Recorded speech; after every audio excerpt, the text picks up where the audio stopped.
Itoophiyaa dhufee yeroo jalqabaatiif yeroon buna danfisu yeroo jalqabaatiif buna danfisu erga dhufee jechuudha.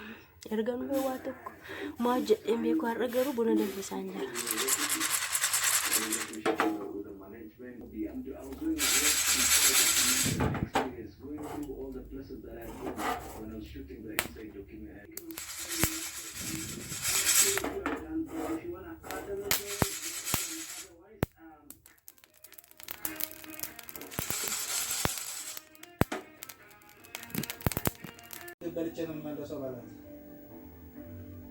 Bunni danfisee bunni koo gahaa jirti.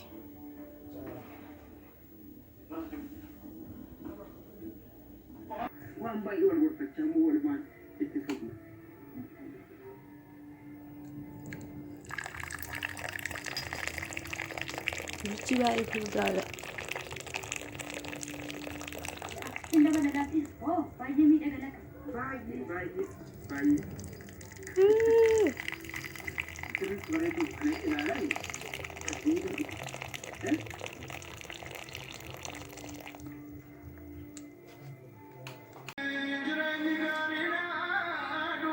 Sima keessa simmashu.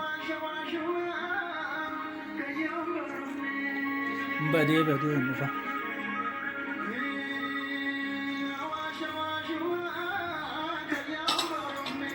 Keessa galuu barbaadda?